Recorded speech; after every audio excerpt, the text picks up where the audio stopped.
seul qui peut nous sauver, Seigneur. Sauve-nous comme tu as sauvé Israël, Seigneur. Sauve-nous comme tu as sauvé Israël, Seigneur. Que tu verses ton Saint-Esprit, Seigneur. Que tu ouvres nos cœurs, Seigneur. Purifie chaque cœur ici, Seigneur. Que tu purifies chaque cœur ici présent, Seigneur. Que tu verses ta lumière, Seigneur.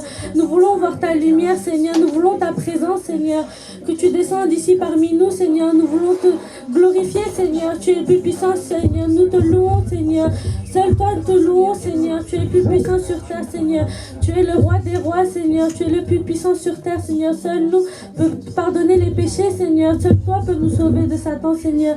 Tu es le roi des rois, le plus puissant sur terre, Seigneur. Seul nous, tu peux nous aider, Seigneur. Aide-nous, Seigneur. Nous voulons ta présence, Seigneur. Nous te glorifions, Seigneur. Nous voulons ta présence ici, Seigneur. Nous voulons te glorifier, Seigneur. Tu es le plus puissant, Seigneur. Seul toi peut nous pardonner, Seigneur. Seul toi peut pardonner nos péchés, Seigneur.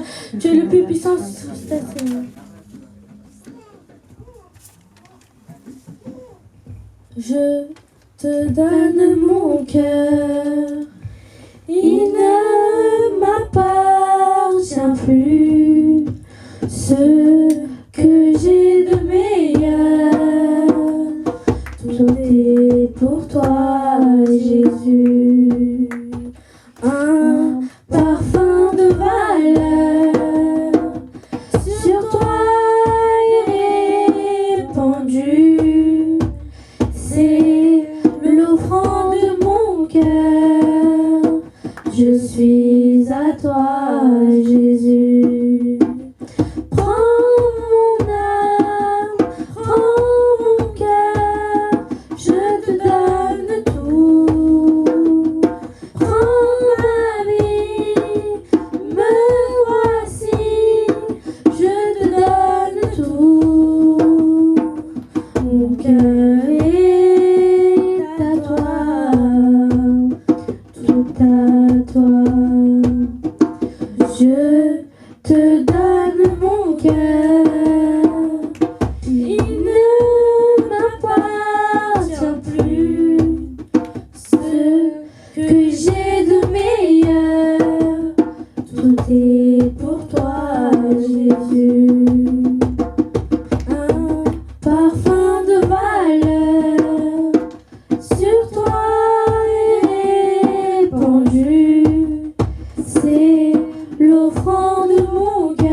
Tu es notre guérisseur, Seigneur. Que tu nous protèges, Seigneur. Que tu nous protèges de ce monde, Seigneur. Que tu nous protèges de ce monde plein de péchés, Seigneur. Dieu va faire encore. Dieu va faire encore. Dieu va faire encore. Dieu va faire encore. Alléluia. Alléluia. Il guérit les maladies, ressuscite les morts. Il est puissant pour sauver, il ne change pas. Dieu va faire des miracles, Dieu va faire encore. Dieu va faire encore. Dieu va faire encore. Dieu va faire encore. Dieu va faire encore. Alléluia. Alléluia. Il guérit les maladies, ressuscite les morts.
tu viennes nous aider, Seigneur. Nous voulons ta présence, Seigneur, que tu verses ta lumière, Seigneur, que tu verses ta lumière sur chaque jeune, Seigneur, que tu purifies nos cœurs, Seigneur, que tu purifies nos cœurs à chaque jeune ici, Seigneur, que tu ouvres nos yeux, Seigneur, que tu nous conduis dans le bon chemin, Seigneur, dans le chemin spirituel, Seigneur, que nous ne suivons pas ce monde, Seigneur, ce monde rempli de péchés, Seigneur, que tu viennes nous aider, Seigneur. Seul toi qui peux nous sauver, Seigneur, seul toi qui peut nous protéger de Satan, Seigneur, seul toi peut nous protéger des obstacles de Satan, Seigneur. Tu es le roi des rois, Seigneur, tu es le plus puissant sur terre, Seigneur. Sauve-nous comme tu as sauvé Israël, Seigneur, sauve-nous comme tu as sauvé Israël, Seigneur. Tu es le seul notre sauveur, Seigneur, tu es le seul notre guérisseur, Seigneur. Seul toi peut nous protéger, Seigneur, seul toi qui peut nous aider, Seigneur. Nous te glorifions, Seigneur, nous t'aimons, Seigneur. Toi seul qui peux nous aimer, Seigneur. Toi seul peut nous pardonner, Seigneur, de nos péchés, Seigneur. Tu t'es sacrifié sur la croix pour nous, Seigneur. Toi seul, Seigneur, peut faire ça pour nous, Seigneur. നമ്മ അപ്പ വീട്ടിലെപ്പോതും സന്തോഷമേ ആടലും പാടലും എങ്കതാനേ നമ്മ അപ്പ വീട്ടിലെപ്പോതും സന്തോഷമേ ആടലും പാടലും എങ്കതാനേ ആടുവോം കൊണ്ടാടുവോം പാടുവോം നടമാടുവോം ആടുവോം കൊണ്ടാടുവോം പാടുവോം നടമാടുവോം Alleluia,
remercions, Seigneur, pour ce louange. Seigneur, toi seul tu peux nous guider, Seigneur, que tu nous guides à travers ce culte, Seigneur. Tu es le plus puissant sur terre, Seigneur. Nous te remercions, Seigneur, pour ta présence, Seigneur. Nous te remercions pour tout ce que tu vas nous apprendre aujourd'hui, pour tout ce que tu vas nous apporter aujourd'hui, pour tout ce que tu vas nous apprendre aujourd'hui. Au nom de Jésus-Christ, amen.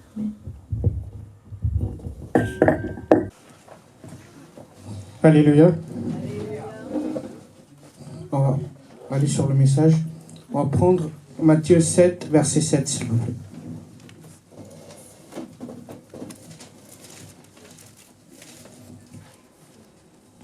Demandez et l'on vous donnera, cherchez et vous trouverez, frappez et l'on vous ouvrira. Vous pouvez le relire, s'il vous plaît. Demandez et l'on vous donnera, cherchez et vous trouverez, frappez et l'on vous ouvrira.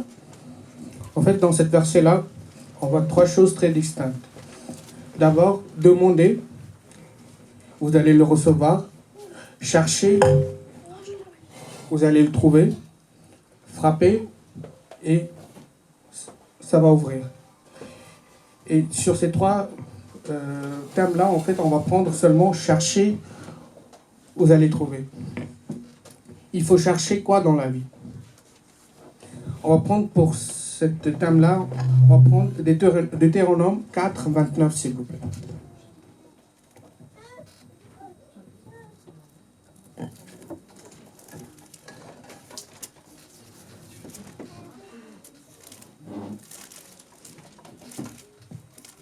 De là, tu chercheras l'Éternel, ton Dieu, et tu le trouveras si tu le cherches de tout ton cœur et de toute ton âme. Cette verset-là nous dit clairement qu'il faut chercher l'Éternel. Comment chercher l'Éternel? Quand je pensais sur cette phrase-là, est-ce que tout le monde peut chercher l'Éternel? Et est-ce que Dieu peut faire des favoritismes? Est-ce qu'il peut prendre certaines personnes? Il peut rejeter certains? En fait, quand je pensais sur toutes ces questions-là, Dieu il m'a dit que tout le monde peut chercher Dieu. En fait, Dieu rejette personne.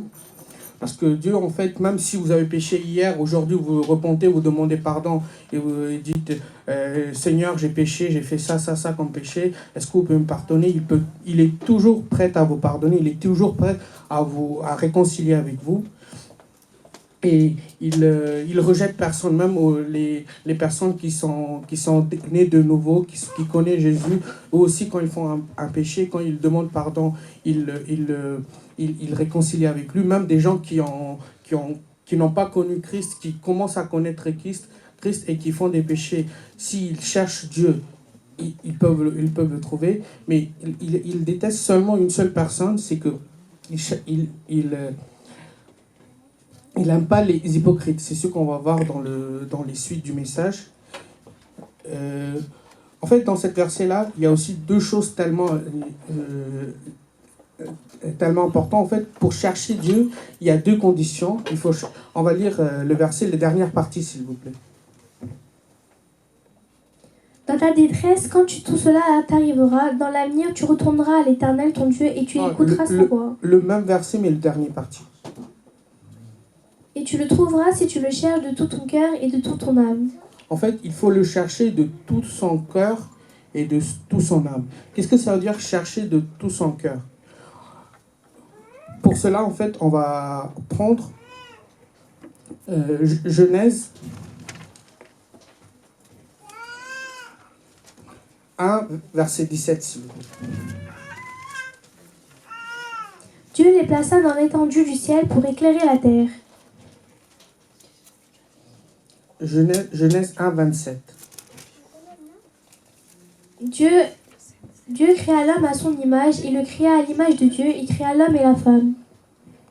En fait, là, on voit clairement que Dieu, il a créé l'homme et la femme à son image. Ça veut dire que toutes personnes qui sont ici, pour abréger les choses, ils sont une photocopie de Dieu. En fait, chaque personne ici ressemble à Dieu. En fait, on est créé par rapport à l'image de Dieu. Ce que ça veut dire que nous, on est composé, notre visage, il est composé de quoi? Des yeux, un nez, une bouche, une oreille. Ça veut dire que nous, on peut voir, on peut parler, on peut entendre. Donc Dieu aussi, pareil, tout ce que vous dites, tout ce que vous priez, ils peuvent l'entendre. Lui aussi, il peut parler et lui aussi, il peut voir. Donc, en fait, je fais clin d'œil par rapport à le message que Sebedish l'a donné la semaine dernière, pardon. En fait, si on croit que Dieu, il est à côté de nous, on aura une telle assurance, une telle puissance que on n'arrivera pas, en fait, à commettre des péchés, on n'arrivera pas à éloigner de Dieu, si on a la foi qu'il est avec nous. Donc, je veux reprendre ces mêmes propos, en fait. Quand nous, on a l'intime conviction que Dieu, il nous regarde, il nous observe, il est avec nous, on ne peut pas éloigner de lui. Donc, il faut avoir cet esprit-là constamment dans notre tête, que quelqu'un nous regarde, quelqu'un qui nous observe, même si on ne le voit pas physiquement devant nous, il est avec nous. Donc, pour prouver ça, on va prendre Genèse 6, versets 5 et 6, s'il vous plaît. L'Éternel vit que les hommes commettaient beaucoup de mal sur la terre et que tous les pensées de leur cœur se portaient constamment et uniquement vers le mal. L'Éternel regretta d'avoir fait homme sur la terre et eut le cœur peiné. On va lire la dernière partie, s'il vous plaît. La verset 6. L'Éternel regretta d'avoir fait l'homme sur la terre et eut le cœur peiné. Dans cette verset-là, on voit clairement que Dieu aussi il a un cœur.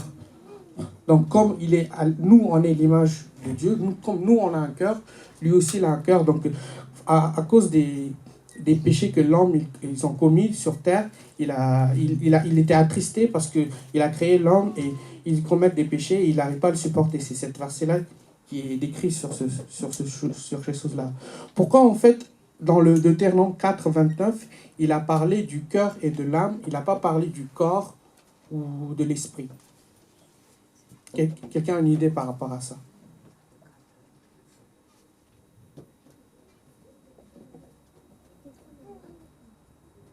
Kevin, t'avais d'idée?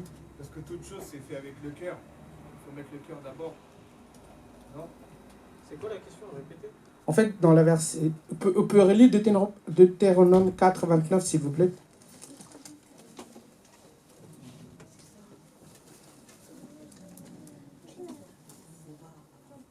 C'est de là aussi que tu chercheras l'Éternel ton Dieu et que tu le trouveras si tu le cherches de tout ton cœur et de toute ton âme. Là, dans cette verset-là, Dieu dit que tu dois le chercher de tout ton cœur et de toute ton âme.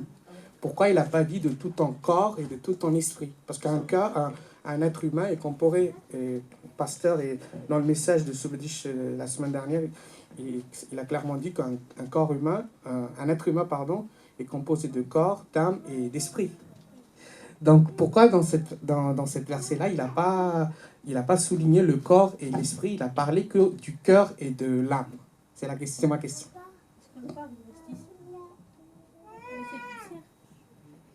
En fait, ce Bédiche, il avait un petit peu raison. En fait, c'est de cœur émanent en fait nos pensées.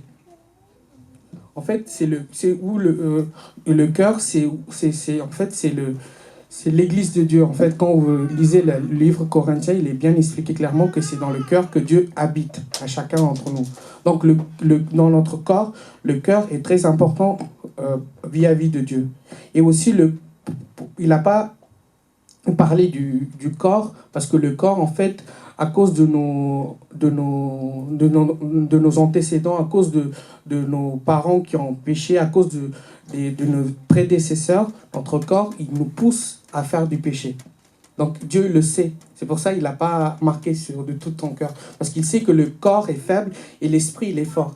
C'est pour ça qu'il n'a pas marqué aussi l'esprit, parce que l'esprit, il est toujours disposé à écouter la parole de Dieu. Les deux choses qui posent problème, c'est notre corps et notre âme. Donc c'est pour ça que quand l'âme est fortifiée par rapport à la parole de Dieu, notre cœur et notre âme, il est fortifié sur la parole de Dieu et sur la présence de Dieu, on sera obligé d'écouter l'esprit qui est toujours disposé à écouter la parole de Dieu, et notre décision, notre acte, tout ce qu'on fait sera quelque chose qui nous amènera vers la sainteté. Est-ce que vous avez compris? Ok. Donc, en fait, nos pensées, c'est très important, parce que là, on va relire, en fait... attendez.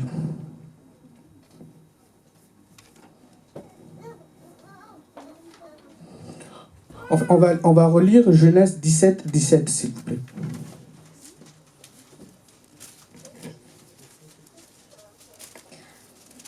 tomba le visage contre terre, il rit, il dit dans son cœur, un fils pourra-t-il naître à un homme de 100 ans, et Sarah, âgée de 90 ans, pourrait-elle mettre un enfant au monde?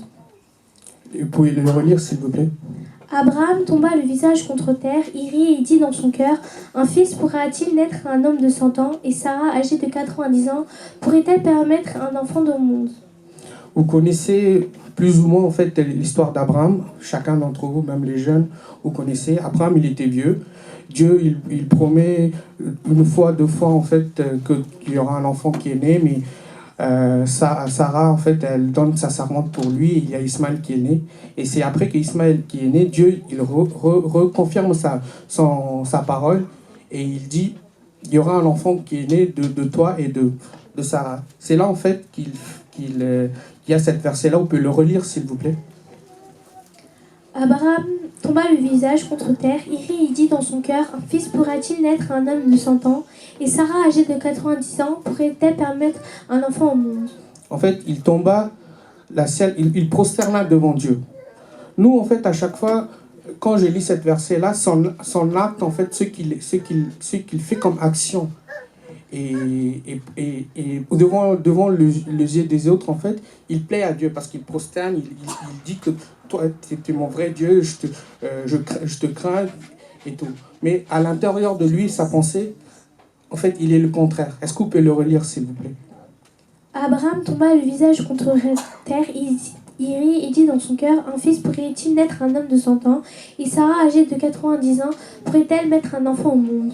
Depuis le début du Genèse, il parle avec Abraham. Il a accompli plein de miracles, il a accompli plein de choses. Mais là, en fait, il y a une chose qui le fait un peu tardivement. En fait, son acte, c'est comment dire, il est disposé à comme si il plaît à Dieu, mais en fait, sa pensée, il dit le contraire. Donc, est-ce que, quand je lis cette verset-là, est-ce que notre acte, tout ce qu'on fait ici, est-ce que ça nous reflète nos pensées? Parce que tout ce qu'on fait ici, les gens peuvent regarder, Dieu peut nous regarder, Satan aussi peut nous regarder. Par exemple, une personne qui fait bien le ministère ici, par exemple, quand je prends Kevin comme exemple, il vient à l'avance, il participe à beaucoup de choses, il fait partie, je peux oser dire, un des membres importants de l'Église. Mais dans son cœur, est-ce qu'il n'a pas l'orgueil? Est-ce qu'il n'a pas des choses qui peuvent s'éloigner de Dieu? Donc si notre acte, tout le monde peut le voir, tout le monde il peut dire, ouais, cette personne-là, il est spirituel, mais si notre cœur est éloigné de Dieu, Dieu, en fait, il vous acceptera pas dans le royaume de Dieu. Pour appuyer ça, on va prendre Matthieu 7, versets 22 et 23, s'il vous plaît.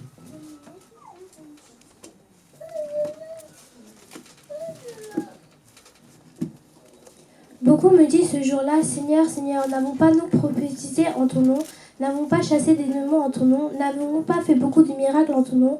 Alors je leur dirai ouvertement, je ne vous ai jamais connus, éloignez-vous de moi, vous qui commettez le mal.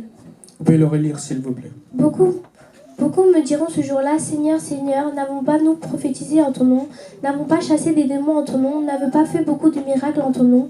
Alors je leur dirai ouvertement, je ne vous ai jamais connus, éloignez-vous de moi, vous qui commettez le mal.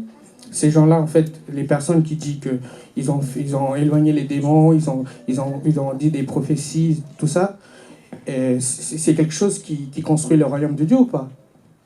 C'est quelque chose qui plaît à Dieu ou pas? Pourquoi, à la dernière verset, Dieu il dit « je ne vous connais plus ». Pourquoi? Parce qu'il est déçu. Non, il ne peut pas être déçu parce que tout ce qu'ils ont fait...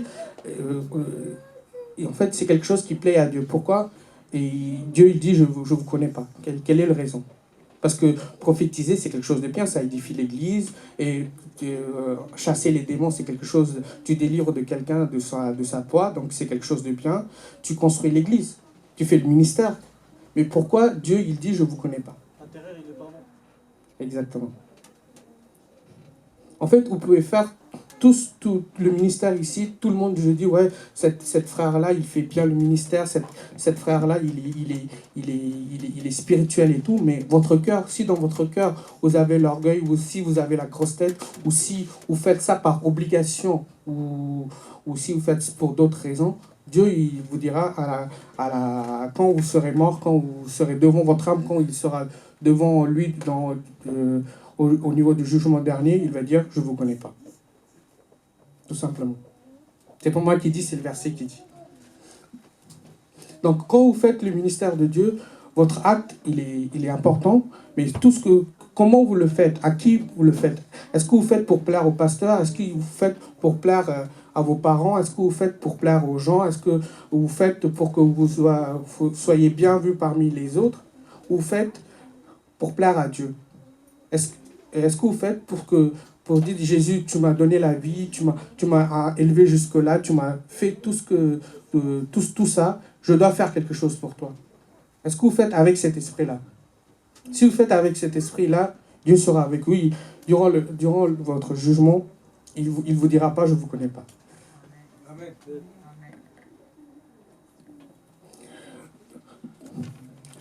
Donc, est-ce que vous avez compris jusque-là?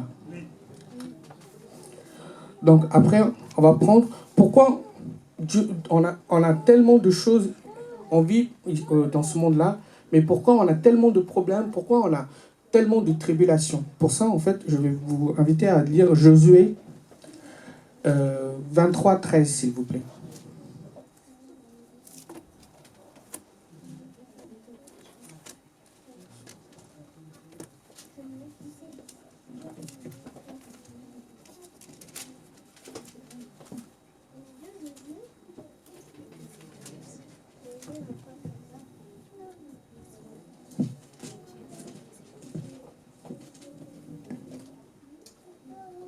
Soyez certains que l'Éternel, votre Dieu, ne continuera pas à chasser ces nations devant vous. Elles seront au contraire un filet et un piège pour vous, un fouet contre vos flancs et des épines dans vos yeux, jusqu'à que vous ayez disparu de ce bon terrain que l'Éternel, votre Dieu, vous a donné. Vous pouvez le relire, s'il vous plaît, doucement. Soyez certains que l'Éternel, votre Dieu, ne continuera pas à chasser ces nations devant vous. En fait, là, on voit clairement que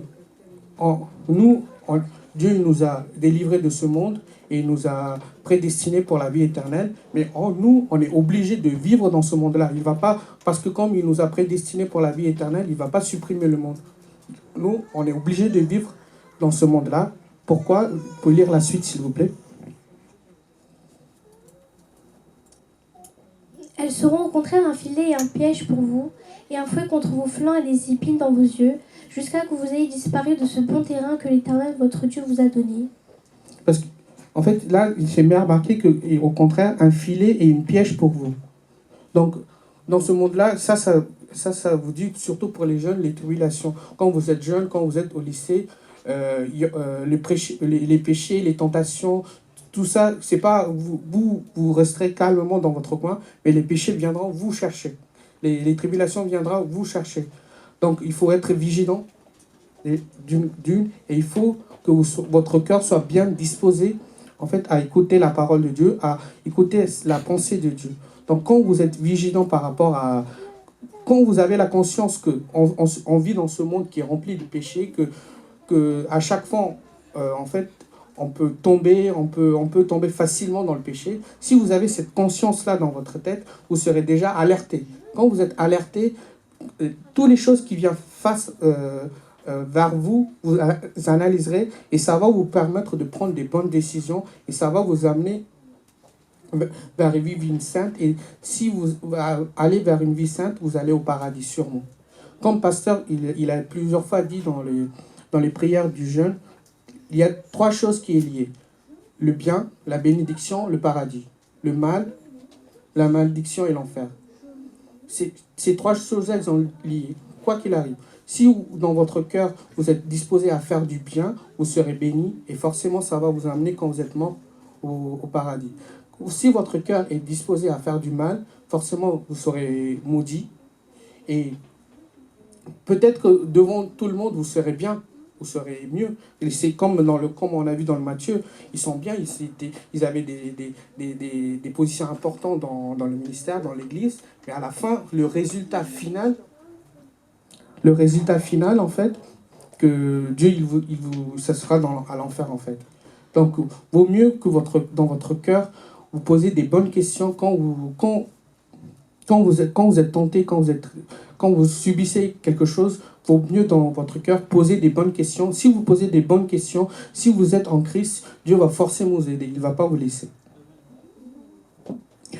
Donc, quand votre cœur est bien disposé à écouter la parole de Dieu, donc, en fait, on peut éviter les pièges. Et après, il s'est marqué un fouet contre un flanc. En fait, par mégarde, parce que nous aussi, on est fait de chair, on peut tomber, on peut faire des péchés, ça nous arrive. Mais ce qu'il faut faire, c'est qu'il faut toujours se repentir, il faut demander pardon. Et que quand on demande pardon, Dieu, il nous pardonne. Mais comme il nous a prédestinés à aller au paradis, il est aussi Dieu d'amour.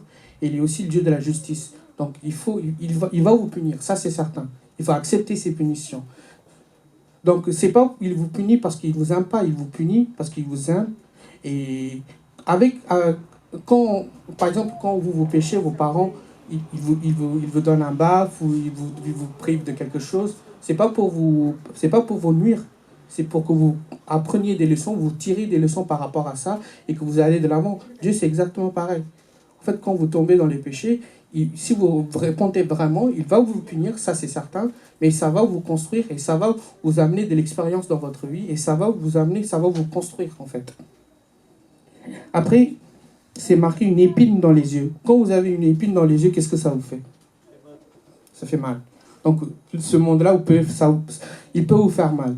Parce que vous serez trois, vous vivrez par rapport à la parole de Dieu. Et il y a des gens qui ne vont pas vivre par rapport à la parole de Dieu. Ils seront riches, ils auront tout. Ça peut vous faire mal. N'est-ce pas ou pas? Donc, c'est écrit dans la Bible. Donc, vous aurez mal. Il faut supporter cette douleur-là. Il faut supporter cette douleur-là parce que c'est écrit. Ce n'est pas quelque chose que Dieu ne nous a pas révélé.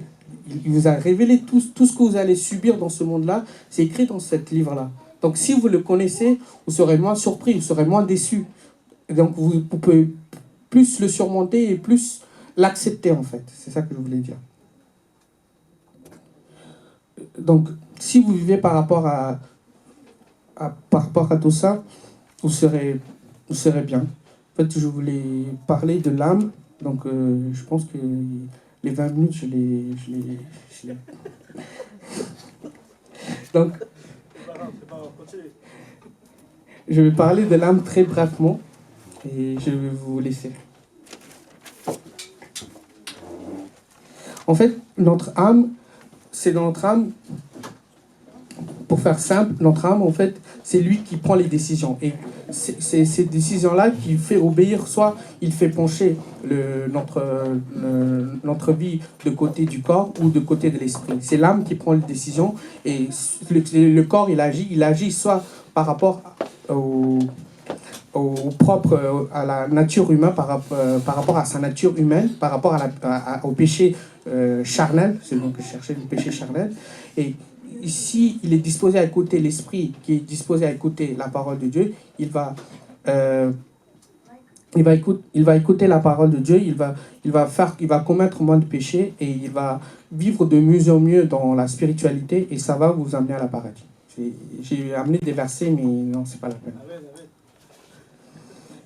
Donc, on va se lever, on va prier par rapport à ce message-là.